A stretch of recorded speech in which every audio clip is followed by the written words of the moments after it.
अस्सलामुअलैकुम व्यूअर्स, कैसे हैं आप सब? Hope you all are doing well. Welcome to my channel Prose world.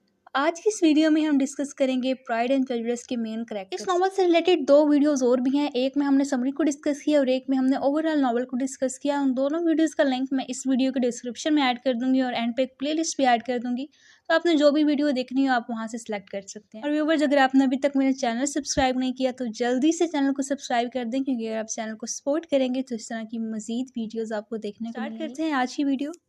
तो सबसे फर्स्ट करेक्टर है मिसेस बेनेट का। मिसेस बेनेट जो है ये एंजियस और कॉमिकल मदर होती है बेनेट सिस्टर। इनका एक कॉमिकल करेक्टर है, काफी ये इल मैनर्ड भी होती है, मतलब अपनी बेटियों को एम्बेरस कर देती हैं, इस तरह की बातें करती हैं। एंजियस होती हैं अपनी बेटियों की शादी से रिलेटेड। इनकी लाइफ का एक ही पर्पज होता है कि मैंने अपनी बेटियों की जो है वो वेल्दी सूटर्स के साथ शादी करवानी है। उनका जो बिहेवियर है वो काफ़ी ड्रामेटिक होता है, नेचर भी उनकी काफ़ी ड्रामेटिक होती है, इसी वजह से अपनी फैमिली को काफ़ी ज़्यादा एम्बेरसमेंट में डाल देती हैं। मिसेस बेनेट जो है ये नॉवल के स्टार्ट में ही ये एक वो आयरॉनिक स्टेट में बोलती हैं कि it is a truth universally acknowledge that a single man in possession of good Fortune must be want of a wife. Mrs Bennett के हस्बैंड होते हैं मिस्टर बेनेट। ठीक है, मिस्टर बेनेट जो है वो इस फैमिली के गार्डियन है। He is sarcastic and somewhat indifferent father of Bennett family. अच्छा, इनको कोई इतना ज़्यादा कंसर्न नहीं होता अपनी फैमिली से कि क्या हो रहा है क्या नहीं हो रहा। ज़्यादातर कंसर्न मिसेस बेनेट को ही होता है कि मेरी अपनी बेटियों की शादी करनी है या फिर जो भी सारे सीन्स चलते हैं। Mister Bennet often retreat to his study to avoid the chaos his wife creates. तो ये ज़्यादातर टाइम अपनी स्टडी में गुजारते हैं अपनी वाइफ को अवॉइड करने के लिए, क्योंकि वो काफ़ी ज़्यादा उसने शोर मचाया हुआ होता है घर में, तो ये बस चाहते होते हैं कि ये अपनी वाइफ से ज़्यादा बात ना करें। काफ़ी अजीब सी बातें करती थी, तो इस वजह से। And viewers, next character are Elizabeth Bennet and Mr. Darcy. Elizabeth Bennet इस नॉवल की heroine, the witty and intelligent heroine of the story। ये काफ़ी ज़्यादा इंटेलिजेंट होती हैं और खूबसूरत भी होती हैं, बहुत ही ज़्यादा, मतलब इनको इंटेलेक्चुअल यहाँ पे पोर्ट्रे करवाया गया। Elizabeth is known for her sharp mind, independent spirit and strong sense of morality. ठीक है, इनमें स्ट्रॉन्ग सेंस ऑफ मोरालिटी भी होती है, इंडिपेंडेंट स्पिरिट होती है, काफ़ी ज़्यादा, मतलब ये शॉर्ट माइंड। लेकिन इसका एक फ्लॉ ये होता है कि ये लोगों को बहुत जल्दी जज कर लेती थी, जिस तरह डार्सी को इसने बहुत जल्दी जज कर लिया। ठीक है, नॉवल के हीरो के पीछे ही पड़ गई थी कि ये अच्छा इंसान नहीं है, तो ये इसमें एक फ्लॉ होता है। बाकी जो है ये ठीक होती है और ये फिर मतलब काफ़ी समझदार होती है अपनी सारी बहनों में। नॉवल का हीरो है मिस्टर डार्सी। मिस्टर डार्सी को भी स्टार्ट में एरोगेंट पोर्ट्रे करवाया गया था कि ये प्राउड और एरोगेंट वेल्दी यंग मैन था, लेकिन जैसे ही फिर स्टोरी कंटिन्यू होती है फिर इसका कंपैशन भी दिखाया गया कि इसमें एम्पैथी भी इसकी एक ऑनरेबल साइड भी दिखाई गई। His love for Elizabeth challenges his pride and social status leading to significant personal growth. इसकी काफ़ी ज़्यादा पर्सनल ग्रोथ होती है और सेम एलिजाबेथ की भी ग्रोथ होती है। तो ये पहले ना बहुत ज़्यादा फोकस करता था सोशल स्टेटस पे, लेकिन जैसे ही इसकी पर्सनल ग्रोथ होती है तो इसने फिर इन चीज़ों पे एम्फोसिस अपना कम कर दिया। तो इससे क्या होता है कि एज अ ह्यूमन ये और भी ज़्यादा अच्छा हो जाता है। So viewers, next character are Jane Bennet and mister Bingley. Jane Bennet जो है ये बेनेट सिस्टम में सबसे ओल्डर सिस्टर होती है। जेन जो है ये काइंड होती है, जेंटल होती है और ये अच्छे लोगों की तलाश में होती है, क्योंकि ये खुद भी अच्छी होती है, तो ये चाहती होती है कि मेरी कंपनी में जो लोग हैं वो भी अच्छे होने चाहिए। मिस्टर बिंगले जो है वो फ्रेंडली, चार्मिंग, वेल्दी जेंटलमैन होता है, वो falls in love with Jane Bennet. First of all वो नॉवल में अपीयर होता है जब मिसेस बेनेट बताती हैं कि मिस्टर बिंगले जो है वो इस स्टेट में आया है और हमें उससे मिलना चाहिए। तो ये बॉल पार्टी में जब मिलते हैं immediately falls in love with her. Unlike Darcy, mister Bingley जो है वो ओपन होता है, सिंपल होता है, सिंपलिसिटी को फोकस करता है, सोशल स्टेटस को फोकस नहीं करता, मतलब एज अ पर्सन वो बहुत अच्छा होता है डार्सी। सो व्यूअर्स, अब तक हमने डिस्कस कर लिए मेन कैरेक्टर, जिसमें hero, heroine, mister Bennet, missus Bennet, Jane और बिंगले इंक्लूड है। इसके अलावा भी बहुत से कैरेक्टर्स हैं, क्योंकि नॉवल लिखा है जेन ऑस्टन ने और जेन ऑस्टन के नॉवल में वैसे ही बहुत से कैरेक्टर्स होते हैं। तो मैरी बेनेट और कैथरीन बेनेट ये भी बेनेट सिस्टर्स होती हैं, मतलब 5 सिस्टर्स होती हैं, जिसमें से हमने 2 को डिस्कस कर लिया।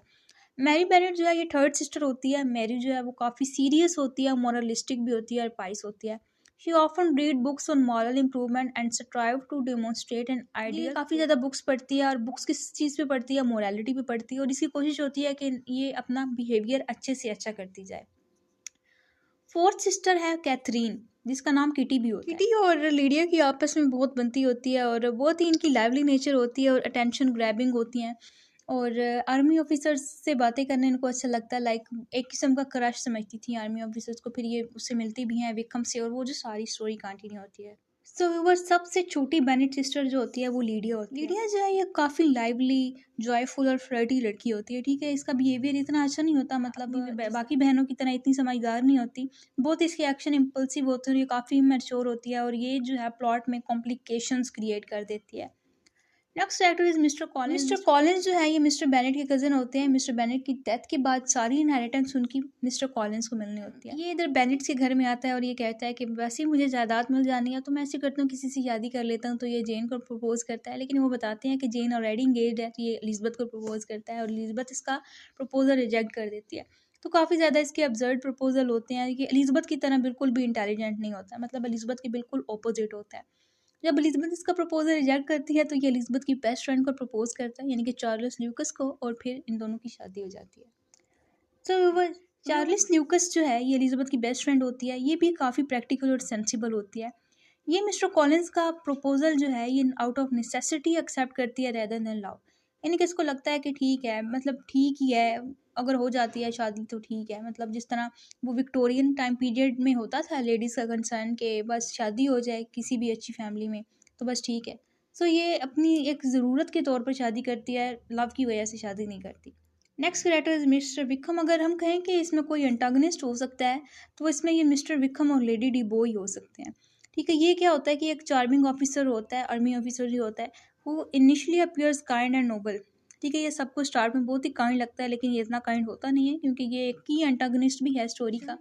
His deceitful action and past history with mister Darcy create conflict and misunderstanding. ये काफ़ी ज़्यादा मिसअंडरस्टैंडिंग क्रिएट कर देता है और नॉवल में कॉन्फ्लिक्ट्स भी होते हैं इसकी वजह से। ये डार्सी का कज़न होता है, ये कहते हैं कि डार्सी ने मेरी इनहेरिटेंस ले ली, मतलब एलिजबेथ को ये बातें बताता है जिसकी वजह से एलिजबेथ जो है वो और ज़्यादा उसकी प्रेजुडाइज हो जाती है अगेंस्ट डार्सी। ये स्टार्ट में बड़ा ये एक हिपोक्रेट करैक्टर होता है। स्टार्ट में ये सबको बहुत काइंड लग रहा होता है लेकिन ये इतना काइंड होता नहीं है। और ये कहता है कि मैं मुझे पैसे दोगे तो मैं लीडिया से शादी करूँगा। तो ये डार्सी जो है वो उसको पैसे देते हैं और तब जाके ये लीडिया से शादी करता है। And viewers next character is Caroline Bingley. Caroline Bingley जो है ये बिंगले की सिस्टर होती है। काफ़ी ज़्यादा ये मैनिपुलेटिव भी होती है और इसका इतना कोई गुड कैरेक्टर नहीं है। Caroline is determined to separate mister Bingley from Jane Bennet. ठीक है, इस चाहती होती है कि ये जेन बेनेट को और बिंगले को सेपरेट कर दे, जिसकी वजह से ये एक लेटर भी लिखती है। उस लेटर में ये लिखती है कि इसके भाई यानी कि बिंगले की इंगेजमेंट जो है वो डार्सी की सिस्टर से होगी। इसकी वजह से जेन जो है वो काफ़ी डिसहार्ट हो जाती है, लेकिन वो किसी को ब्लेम नहीं करती। Jane blames no one but herself. ये एलिजबेथ से भी जेलस होती है, उसकी इंटेलिजेंस से जेलस होती है और ये चाहती होती है कि इसकी इंगेजमेंट जो है वो डार्सी से हो जाए। ठीक है, और जब डार्सी जो है वो अट्रैक्ट होता है एलिजबेथ की तरफ तो ये और ज़्यादा जेलस होती है। Next and last character is Georgiana Darcy. ये डार्सी की सिस्टर होती है और इसकी बहुत अच्छी नेचर होती है, sweet nature, shy and little young sister. काफ़ी ज़्यादा ये काइंड और जेंटल होती है। शुरू में ये थोड़ी सी नर्वस होती है स्ट्रेंजर्स से मिलने से। एलिजबेथ की तरह इतनी बोल्ड नहीं होती बल्कि बहुत ज़्यादा शाय होती है, लेकिन इसकी एलिजबेथ से अच्छी फ्रेंडशिप हो जाती है। मतलब इसका कैरेक्टर अच्छा है as compared to Caroline Bingley. So viewers ये थी आज की हमारी वीडियो। इसमें हमने कैरेक्टर्स डिस्कस किए प्राइड एंड प्रेजुडिस के। वीडियो में स्लाइड्स ऐड करने का पर्पज़ ये होता है व्यूअर्स कि आपको साथ साथ नोट्स भी मिल सकें, तो आप वीडियो के दौरान नोट कर लिया करें या फिर इनके स्क्रीनशॉट ले लिया करें और बाद में नोट कर लिया करें। होप सो व्यूअर्स आपको ये वीडियो अच्छी लगी होगी। अगर आपको ये वीडियो अच्छी लगी है तो वीडियो को लाइक ज़रूर करें। वीडियो को लाइक करें, फ्रेंड के साथ शेयर करें और मेरे चैनल को सब्सक्राइब करना मत भूलें व्यूअर्स। अगर आप चैनल को सपोर्ट करेंगे तो इस तरह की मज़ीद वीडियोज़ आपको देखने को मिलेंगी। तो मिलते हैं आपसे नेक्स्ट वीडियो में।